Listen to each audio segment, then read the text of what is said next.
Hello, Katden lovers and Katden followers. Abay, mga suitors ni Miss Catherine Bernardo, unti-unti na nagre-reveal sa publiko ang lahat ng yan. But before that, if you haven't subscribed yet to my YouTube channel, please don't forget to like, share, and subscribe at hit mo na rin ang notification bell for more showbiz updates. Bago tayo, of course, magpatuloy sa ating updates for today's video, nais ko pong pasalamatan kayo for always watching and trusting this channel. Thank you so much sa inyo pong palagi ang panonood at palagian ninyong pagsubaybay sa mga updates po natin. Maraming salamat po. And ngayong araw, pag-usapan natin si Catherine Bernardo dahil hanggang sa ngayon ay trending at pinag-uusapan pa rin ang pangalan ng isang Catherine Bernardo matapos nga number 1 na mabanggit ni Miss Catherine Bernardo ang isang lalaki na tinanaw niya sa kanyang interview. Walang iba to kundi ito pong isang doktor. And sa isang interview nga nitong si Mr. Kenneth na isang doktor, matapos i-admit ni Miss Catherine na first crush niya ito nung siya ay bata pa, sinabi po ilan sa mga interviews and online news na Catherine Bernardo's first crush finally surfaced after fans and the media search for and wide went back to the actress for school to find out who made her little heart beat fast. The search for Bernardo's childhood crush came about after she was asked during the April 6 episode of Pilipinas Got Talent, which she hosts, who her first crush was, to which she replied that it was a certain boy named Kenneth. Fans them began a rigorous search for Kenneth. So marami po talagang naghanap kung sino ba si Kenneth, with some of them going all the way back to her younger years as a grade schooler in Cabanatuan City. It was there that Kenneth Ison was located. A quick check found him as a nice looking boy with her neat hair and cute smile. Add to the mix the fact that she grew up to become a successful doctor with good looks to boot, went wild. And now Hison had his first interview. So, di ba parang nagkaroon pa siya ng interview dito. Pero alam niyo po ba, aside from that, sinabi po nitong si Dr. Kenneth, to be honest, siya din yung una kong naging crush, he said. Naalala ko sa kanyang masayahin siyang tao, kapag nakita ko siya talaga yung bright kid, syempre maganda, ayan. So ganito yung kanyang pagtatapat dito po sa kanyang interview. Pero mas pumukaw ng atensyon ang ilan sa mga reaksyon nitong si Donnie Pangilinan sa isang video clip na kumalat sa SOCMED. Sa isang video clip kasi na tila baga parang break po ng Pilipinas Got Talent, meron pong isang video clip na kung saan nakikita na talagang super titig itong si Mr. Donnie Pangilinan with Miss Catherine Bernardo, na halos parang mula ulo hanggang paa ata ang pagtitig nito kay Catherine habang may katext si Miss Catherine sa kanyang phone. Nakuha po ng ilan sa mga fans na naroroon sa nasabing dito po sa nasabing studio, Kung matatandaan po ninyo, last April 18, 2024, napabalita na si Mr. Donnie Pangilinan ay nililigawan di umano si Miss Catherine Bernardo. OG says Sister Ella's call out chismis. So sinabi naman dito, parang binrake naman po ng kapatid nitong si Mr. Donnie Pangilinan na lahat ng mga nilabas ni OG, lahat po yon ay chismis lang, wala pong ebidensya. Pero this time, nakikita natin na tila baga may paramdam na itong si Mr.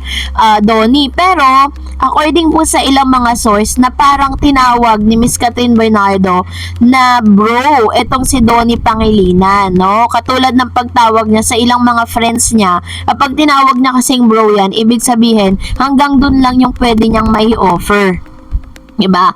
So kaya naman talagang kahit po sabihin na natin na si Donnie Pangilinan ang super titig dito kay Miss Catherine, pero grabe po yung pambabash na ginagawa ng ilan sa mga fans po ng Don Bell dito kay Miss Catherine. Kasi kung tutusin, hindi naman kasalanan ni Catherine Bernardo na ganun yung pagtitig sa kanya ni Mr. Donnie, diba? Hindi naman natin alam kung ano ba talaga yung nilalaman ng isip ni Donnie, kung bakit ganun na lang ang titig niya kay Catherine. Well, in fact, ang Don Bell po isa rin sa mga talagang inaabangan at napakarami ring mga mga fans ng Don Bell.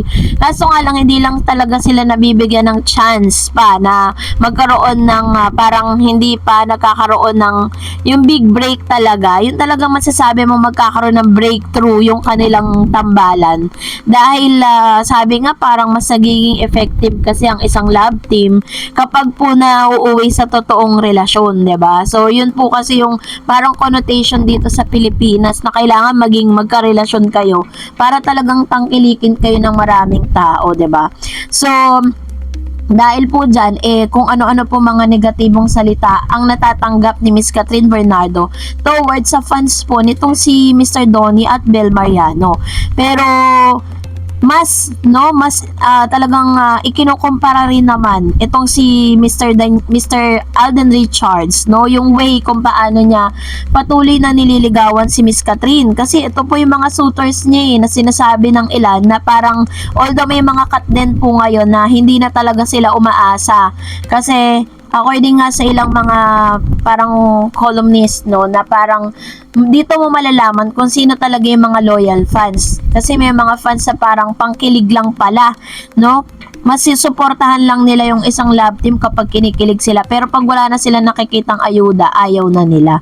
So, anyways, ang pinakamaganda naman dito is talagang nananatili at pinipreserve ni Miss Catherine Bernardo yung kanyang pagiging single at talagang kinikilatis kung sino ba yung pinaka-best man para sa kanyang buhay ngayon, diba? At dahil dyan, narito naman ang ilan sa mga komento reaction po ninyo patungkol naman sa ating latest update. Unahin natin ang komento mula kay Flower Soon. Sabi niya, kontento ako kahit walang cut din. Paki lang dahil si Alden hindi natin mapilit. Sila na sa ibang hinahanap ni Alden. Bahala na ang cut din. Hindi na ako mag-excited sa kanilang dalawa. Walang tayong maasahan sa cut din. Pang promo lang sana. Lahat. Sana si Kat makakita na magpapasaya sa kay Kat. Future husband na si Dr. Kenneth Hison. Magkita na sila soon para hulog sa langit si Dr. Kenneth para lang kay Kat. Wag lang magmamadali, Kat. Ang panahon ang hintayin mo, Kat. Ayan. So, yung kanyang komento patungkol sa bagay na ito, ano? And another one, sabi po ni Miss Benga Sosena, sa MU University blind items nila si Catherine at ang naglilink daw ng mga aktor 1 and 2 ay pareho na din may nagugustuhan na iba. Ang tinutukoy na aktor is si Alden at number 2 si Donnie. Ang bilis hulaan, panoorin mo, Miss Dares. Tignan mo kung yun din ang hula mo.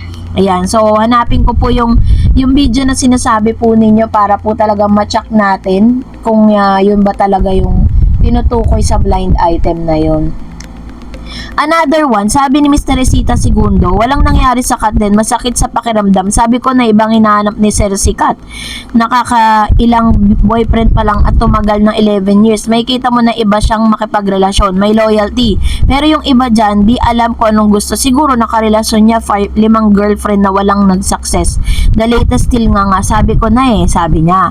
And sabi ni Miss Trish, hi, huwag na akong umasa, bahala na kung sila saan sila masaya. Sabi ni Serenato, I think it will take time pa bago natin makikita yung dalawa makita together. Remember, mag-aaral pa si Alden na maging isang pilot at umpisa na yan by this year. Ayan. So, kasi si Alden Richards parang ang dami niyang plano sa buhay. Hindi natin malaman hindi natin mahuhulaan kung anong gusto niyang pasukin sa buhay. Kaya parang mas nalilesen yung time and day niya para dun sa love life. Parang isinasantabi niya yung kanyang yung sariling kaligayahan niya para dun sa dream. Sabi ni Miss Raquel Bersosa, sana nga may bagong proyektong Kat din. Marami tayong gusto silang makita. Ang alam ko, focus na si Alden sa producers at directors at sa business world. Sabi nga ni Alden, hindi muna siya gagawa ng movie or serye kasi nga nakikipag-collab ang Myriad niya sa Viva.